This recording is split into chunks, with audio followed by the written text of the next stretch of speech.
ಬಾಂಗ್ಲಾದೇಶ ಅಲ್ಲಿ ಏನು ಸಮಸ್ಯೆ ಆಗಿದೆ? ಒಳ ನುಸುಳುಕೋರರ ವಿರುದ್ಧ ಭಾರಿ ಕ್ರಮ, ಒತ್ತುವರಿ ತೆರವಿಗೆ 50 ಜೆಸಿಬಿಗಳು ಬಳಕೆ ಆಗ್ತಾ ಇದ್ದಾವೆ. 2,000 ಪೊಲೀಸ್ ಸಿಬ್ಬಂದಿ ಭದ್ರತೆಯಲ್ಲಿ ಕಾರ್ಯಾಚರಣೆ.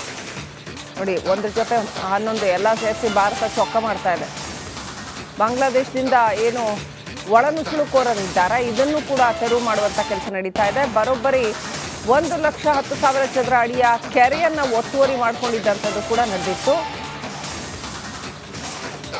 ಅಕ್ರಮ ಬಾಂಗ್ಲಾದೇಶಿ ವಲಸಿಗರು ಕೆರೆ ಒತ್ತುವರಿ ಏನೇನೆಲ್ಲ ಮಾಡ್ತಾ ಇದ್ದಾರೆ ಇವರು ಭಾರತದ ಒಳಗೆ ಬಂದು. ಇದ್ರ ಜೊತೆ ಅದು ಒಂದು ಕೆಲಸ ಆಗೋಗ್ಲಿ ಅಂತ ಅಲ್ಲೂ ಕೂಡ ಚೊಕ್ಕ ಮಾಡುವಂಥ ಕೆಲಸ ನಡೀತಾ ಇದೆ. ಒತ್ತುವರಿ ತೆರವಿಗೆ 50 ಜೆಸಿಬಿಗಳು ಬಳಕೆ ಆಗ್ತಾ ಇದ್ದಾವೆ. 2,000 ಪೊಲೀಸ್ ಸಿಬ್ಬಂದಿಯನ್ನ ನೇಮಕ ಮಾಡಲಾಗಿದೆ.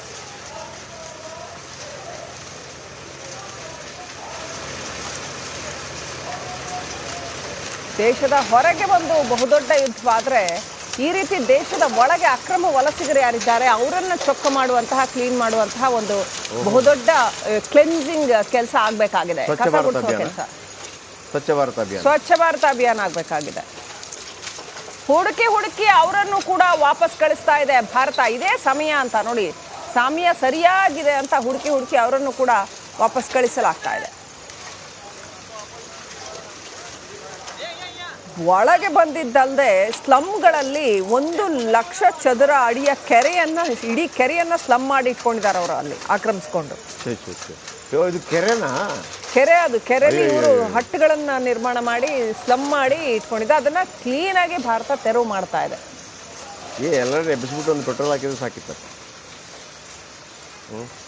ಹಾಗೆ ಇದೆ ಪರಿಸ್ಥಿತಿ, ಹಾಗೆ ಚೆಕ್ ಮಾಡಬೇಕು. ಚೆನ್ನಾಗಿದೆ ನೋಡಿ,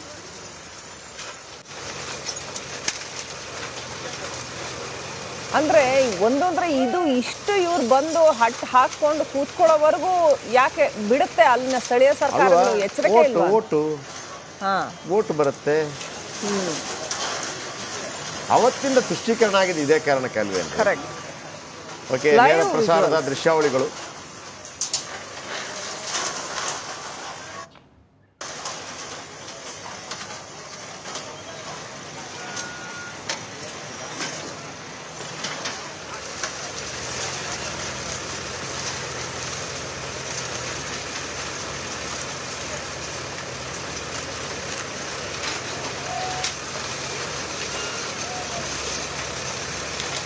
ಆಶ್ಚರ್ಯ ಅಂದ್ರೆ ಇಷ್ಟೆಲ್ಲ ಜನಕ್ಕೆ ಅಲ್ಲಿ ಬಂದು ನೆಲೆಸಿ ಕೆರೆಯನ್ನು ಒತ್ತುವರಿ ಮಾಡ್ಕೊಂಡು ಇರ್ತಾರೆ. ಇಲ್ಲೂ ಇದೆ, ಬೆಂಗಳೂರಲ್ಲಿ ಇದೆ, ಕೆಲವು ಕಡೆ ಅಲ್ಲಿ ಹೋಗಿರೋದಿಲ್ಲ. ಆಯ್ತು ಏನೋ ಇದ್ದಾರೆ ಅಂತ ಅಂದ್ಬಿಟ್ಟು ಬಿಟ್ಬಿಟ್ಟಿರ್ತಾರೆ ಅಷ್ಟೇ. ಕರೆಕ್ಟಾಗಿ ಹುಡುಗಿದ್ರೆ ಸಿಗ್ತವೆ. ಇದೇನಾಗಿದೆ, 2 ಟೈಪ್ ಇರ್ತದೆ. ಒಂದು ನೋಡಿ ವೀಕ್ಷಕರೇ, ಒಂದು ಈಗ ಅಕ್ರಮ ಬಾಂಗ್ಲಾದೇಶಿಗಳು ಅಂತ ಹೇಳುವಾಗ ಎಲ್ಲರೂ ಒಳನುಸುಳುಕೋರರು ಅಂತಲ್ಲ. ಓಕೆ, ಕೆಲವು ಹೇಗಿರ್ತದೆ ಅಂತಂದರೆ, ಈ ನಾವು ಹೇಳ್ತೀವಲ್ವ, ಈ ನಮ್ಮ ಲೋಕಲೈಟ್ಸ್ಗಳು ಕೆಲವು ಕೆಲಸಗಳನ್ನು ಮಾಡಲ್ಲ. ನಮಗೆ ಇವರು ಭಾಳ ಚೀಪಾಗಿ ಸಿಗ್ತಾರೆ, ಬಂದು ಮಾಡಿಕೊಂಡು ಹೋಗಿರ್ತಾರೆ. ಇನ್ನು ಕೆಲವರು ಹೇಗಿರ್ತಾರೆ ಅಂದರೆ, ಅವ್ರು ಇಲ್ಲೇ ಪ್ರಜೆಗಳಾಗಿರೋದು ಕೂಡ ಇಲ್ಲ, ಇಲ್ಲಿ ಬರ್ತಾರೆ. ಅವ್ರಿಗೆ ದುಬೈ ಇದ್ದಂಗೆ ಇದು. ಬರ್ತಾರೆ, ಒಂದು 6 ತಿಂಗಳು ಕೆಲಸ ಮಾಡ್ತಾರೆ, ಊರಿಗೆ ಹೋಗ್ತಾರೆ. ಯಾಕಂದರೆ ಅಲ್ಲಿ ಬಾಂಗ್ಲಾ ಗಡಿ ಮೂಲಕ ಭಾಳ ಸುಲಭವಾಗಿ ಹೋಗ್ಬೋದು. ಆದರೆ ನಮ್ಮ ಭಯ ಅಂಥವ್ರನ್ನ ನೀವು ಮಿಸ್ಯೂಸ್ ಮಾಡಿಕೊಂಡ್ರೆ ಅಂತ. ಈ ಎಲ್ಲ ಸುರಕ್ಷತೆಯನ್ನು ಗಮನದಲ್ಲಿ ಇಟ್ಕೊಂಡು ಅದಕ್ಕಂತ ಒಂದು ಅಫಿಷಿಯಲ್ ಪಾಲಿಸಿ ಮಾಡೋದು ಒಳ್ಳೆಯದು ಅಂತ. ಇಲ್ಲ, ಎಲ್ಲ ರಾಷ್ಟ್ರಗಳಲ್ಲೂ ಈ ಥರ ಇರುತ್ತೆ. ಈಗ ಏನಾಗುತ್ತೆ ಅಂತಂದರೆ, ಇದರ ಭೀಕರತೆ ಬಂದಾಗ ಈಗ ಉಂಟಾಗುವಂಥದ್ದು. ಈಗ ನಮಗೆ ಭಯ ಇರುವಂಥದ್ದು ಪಾಕಿಸ್ತಾನದ ಮುಖಾಂತರ ಬಾಂಗ್ಲಾದೇಶದಿಂದ ಬರೋದು ಈಸಿ ಭಾರತಕ್ಕೆ, ಪಾಕಿಸ್ತಾನ ಬರೋದಕ್ಕಿಂತ. ಆದರೆ ಪಾಕಿಸ್ತಾನ ಟು ಬಾಂಗ್ಲಾದೇಶ ಭಾಳ ಈಸಿ. ಒಬ್ಬ ಪಾಕಿಸ್ತಾನಿ ಬಾಂಗ್ಲಾದೇಶಕ್ಕೆ ಬಂದು ಅವನಿಗೆ ಷಡ್ಯಂತ್ರ ಮಾಡಲೇಬೇಕು ಅಂತಿದ್ರೆ ಆ ಥರ ಮಾಡೇ ಮಾಡ್ತಾನಲ್ವ ಅಂತೇಳಿ. ಬಾಂಗ್ಲಾದೇಶ ಅಲ್ಲಿ ಏನು ಸಮಸ್ಯೆ ಆಗಿದೆ? ಒಳ ನುಸುಳುಕೋರರ ವಿರುದ್ಧ ಭಾರಿ ಕ್ರಮ, ಒತ್ತುವರಿ ತೆರವಿಗೆ 50 ಜೆಸಿಬಿಗಳು ಬಳಕೆ ಆಗ್ತಾ ಇದ್ದಾವೆ. 2,000 ಪೊಲೀಸ್ ಸಿಬ್ಬಂದಿ ಭದ್ರತೆಯಲ್ಲಿ ಕಾರ್ಯಾಚರಣೆ. ನೋಡಿ, ಒಂದ್ರ ಜೊತೆ 11 ಎಲ್ಲ ಸೇರಿಸಿ ಭಾರತ ಚೊಕ್ಕ ಮಾಡ್ತಾ ಇದೆ. ಬಾಂಗ್ಲಾದೇಶದಿಂದ ಏನು ಒಳನುಸುಳುಕೋರರಿದ್ದಾರೆ ಇದನ್ನು ಕೂಡ ತೆರವು ಮಾಡುವಂಥ ಕೆಲಸ ನಡೀತಾ ಇದೆ. ಬರೋಬ್ಬರಿ 1,10,000 ಚದರ ಅಡಿಯ ಕೆರೆಯನ್ನು ಒತ್ತುವರಿ ಮಾಡಿಕೊಂಡಿದ್ದಂಥದ್ದು ಕೂಡ ನಡೆದಿತ್ತು. ಅಕ್ರಮ ಬಾಂಗ್ಲಾದೇಶಿ ವಲಸಿಗರು ಕೆರೆ ಒತ್ತುವರಿ ಏನೇನೆಲ್ಲ ಮಾಡ್ತಾ ಇದ್ದಾರೆ ಇವರು ಭಾರತದ ಒಳಗೆ ಬಂದು.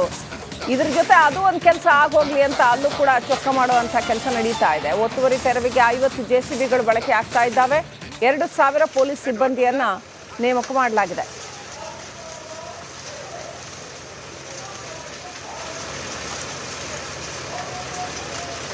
ದೇಶದ ಹೊರಗೆ ಒಂದು ಬಹುದೊಡ್ಡ ಯುದ್ಧವಾದರೆ ಈ ರೀತಿ ದೇಶದ ಒಳಗೆ ಅಕ್ರಮ ವಲಸಿಗರು ಯಾರಿದ್ದಾರೆ ಅವರನ್ನ ಚೊಕ್ಕ ಮಾಡುವಂತಹ ಕ್ಲೀನ್ ಮಾಡುವಂತಹ ಒಂದು ಬಹುದೊಡ್ಡ ಕ್ಲೆನ್ಸಿಂಗ್ ಕೆಲಸ ಆಗಬೇಕಾಗಿದೆ. ಸ್ವಚ್ಛ ಕಸ ಭಾರತ ಗುಡಿಸೋ ಅಭಿಯಾನ. ಕೆಲಸ, ಸ್ವಚ್ಛ ಭಾರತ ಅಭಿಯಾನ, ಸ್ವಚ್ಛ ಭಾರತ ಅಭಿಯಾನ ಆಗಬೇಕಾಗಿದೆ. ಹುಡುಕಿ ಅವರನ್ನು ಕೂಡ ವಾಪಸ್ ಕಳಿಸ್ತಾ ಇದೆ ಭಾರತ. ಇದೇ ಸಮಯ ಅಂತ ನೋಡಿ, ಸಮಯ ಸರಿಯಾಗಿದೆ ಅಂತ ಹುಡುಕಿ ಅವರನ್ನು ಕೂಡ ವಾಪಸ್ ಕಳಿಸಲಾಗ್ತಾ ಇದೆ. ಒಳಗೆ ಬಂದಿದ್ದಲ್ಲದೆ ಸ್ಲಮ್ಗಳಲ್ಲಿ 1,00,000 ಚದರ ಅಡಿಯ ಇಡೀ ಕೆರೆಯನ್ನ ಸ್ಲಮ್ ಮಾಡಿ ಇಟ್ಕೊಂಡಿದ್ದಾರೆ ಅವರು ಅಲ್ಲಿ ಆಕ್ರಮಿಸ್ಕೊಂಡು. ಇದು ಕೆರೆನಾ? ಕೆರೆಯಲ್ಲಿ ಇವರು ಹಟ್ಟುಗಳನ್ನ ನಿರ್ಮಾಣ ಮಾಡಿ ಸ್ಲಮ್ ಮಾಡಿ ಇಟ್ಕೊಂಡಿದ್ದೆ. ಅದನ್ನ ಕ್ಲೀನ್ ಆಗಿ ಭಾರತ ತೆರವು ಮಾಡ್ತಾ ಇದೆ. ಎಲ್ಲರೂ ಎಬ್ಬಿಸ್ಬಿಟ್ಟು ಒಂದು ಪೆಟ್ರೋಲ್ ಹಾಕಿದ್ರೆ ಸಾಕಿತ್ತು. ಹಾಗೆ ಇದೆ ಪರಿಸ್ಥಿತಿ, ಹಾಗೆ ಚೆಕ್ ಮಾಡಬೇಕು. ಚೆನ್ನಾಗಿದೆ ನೋಡಿ,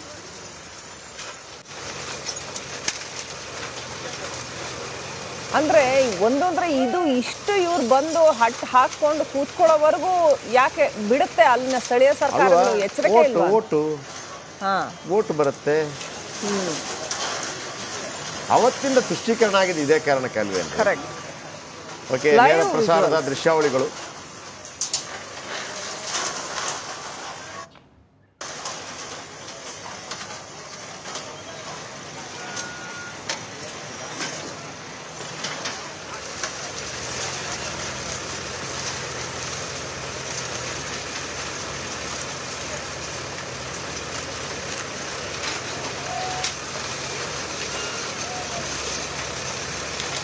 ಆಶ್ಚರ್ಯ ಅಂದ್ರೆ ಇಷ್ಟೆಲ್ಲ ಜನಕ್ಕೆ ಅಲ್ಲಿ ಬಂದು ನೆಲೆಸಿ ಕೆರೆಯನ್ನು ಒತ್ತುವರಿ ಮಾಡ್ಕೊಂಡು ಇರ್ತಾರೆ. ಇಲ್ಲೂ ಇದೆ, ಬೆಂಗಳೂರಲ್ಲಿ ಇದೆ, ಕೆಲವು ಕಡೆ ಅಲ್ಲಿ ಹೋಗಿರೋದಿಲ್ಲ. ಆಯ್ತು ಏನೋ ಇದ್ದಾರೆ ಅಂತ ಅಂದ್ಬಿಟ್ಟು ಬಿಟ್ಬಿಟ್ಟಿರ್ತಾರೆ ಅಷ್ಟೇ. ಕರೆಕ್ಟಾಗಿ ಹುಡುಗಿದ್ರೆ ಸಿಗ್ತವೆ. ಇದೇನಾಗಿದೆ, 2 ಟೈಪ್ ಇರ್ತದೆ. ಒಂದು ನೋಡಿ ವೀಕ್ಷಕರೇ, ಒಂದು ಈಗ ಅಕ್ರಮ ಬಾಂಗ್ಲಾದೇಶಿಗಳು ಅಂತ ಹೇಳುವಾಗ ಎಲ್ಲರೂ ಒಳನುಸುಳುಕೋರರು ಅಂತಲ್ಲ. ಓಕೆ, ಕೆಲವು ಹೇಗಿರ್ತದೆ ಅಂತಂದರೆ, ಈ ನಾವು ಹೇಳ್ತೀವಲ್ವ, ಈ ನಮ್ಮ ಲೋಕಲೈಟ್ಸ್ಗಳು ಕೆಲವು ಕೆಲಸಗಳನ್ನು ಮಾಡಲ್ಲ. ನಮಗೆ ಇವರು ಭಾಳ ಚೀಪಾಗಿ ಸಿಗ್ತಾರೆ, ಬಂದು ಮಾಡಿಕೊಂಡು ಹೋಗಿರ್ತಾರೆ. ಇನ್ನು ಕೆಲವರು ಹೇಗಿರ್ತಾರೆ ಅಂದರೆ, ಅವ್ರು ಇಲ್ಲೇ ಪ್ರಜೆಗಳಾಗಿರೋದು ಕೂಡ ಇಲ್ಲ. ಇಲ್ಲಿ ಬರ್ತಾರೆ, ಅವ್ರಿಗೆ ದುಬೈ ಇದ್ದಂಗೆ ಇದು. ಬರ್ತಾರೆ, ಒಂದು 6 ತಿಂಗಳು ಕೆಲಸ ಮಾಡ್ತಾರೆ, ಊರಿಗೆ ಹೋಗ್ತಾರೆ. ಯಾಕಂದರೆ ಅಲ್ಲಿ ಬಾಂಗ್ಲಾ ಗಡಿ ಮೂಲಕ ಭಾಳ ಸುಲಭವಾಗಿ ಹೋಗ್ಬೋದು. ಆದರೆ ನಮ್ಮ ಭಯ ಅಂಥವ್ರನ್ನ ನೀವು ಮಿಸ್ಯೂಸ್ ಮಾಡಿಕೊಂಡ್ರೆ ಅಂತ. ಈ ಎಲ್ಲ ಸುರಕ್ಷತೆಯನ್ನು ಗಮನದಲ್ಲಿ ಇಟ್ಕೊಂಡು ಅದಕ್ಕಂತ ಒಂದು ಅಫಿಷಿಯಲ್ ಪಾಲಿಸಿ ಮಾಡೋದು ಒಳ್ಳೆಯದು ಅಂತ. ಇಲ್ಲ, ಎಲ್ಲ ರಾಷ್ಟ್ರಗಳಲ್ಲೂ ಈ ಥರ ಇರುತ್ತೆ. ಈಗ ಏನಾಗುತ್ತೆ ಅಂತಂದರೆ, ಇದರ ಭೀಕರತೆ ಬಂದಾಗ ಈಗ ಉಂಟಾಗುವಂಥದ್ದು. ಈಗ ನಮಗೆ ಭಯ ಇರುವಂಥದ್ದು ಪಾಕಿಸ್ತಾನದ ಮುಖಾಂತರ ಬಾಂಗ್ಲಾದೇಶದ ಬರೋದು ಈಸಿ ಭಾರತಕ್ಕೆ, ಪಾಕಿಸ್ತಾನ ಬರೋದಕ್ಕಿಂತ. ಆದರೆ ಪಾಕಿಸ್ತಾನ ಟು ಬಾಂಗ್ಲಾದೇಶ ಭಾಳ ಈಸಿ. ಒಬ್ಬ ಪಾಕಿಸ್ತಾನಿ ಬಾಂಗ್ಲಾದೇಶಕ್ಕೆ ಬಂದು ಅವನಿಗೆ ಷಡ್ಯಂತ್ರ ಮಾಡಲೇಬೇಕು ಅಂತಿದ್ರೆ ಆ ಥರ ಮಾಡೇ ಮಾಡ್ತಾನಲ್ವ ಅಂತೇಳಿ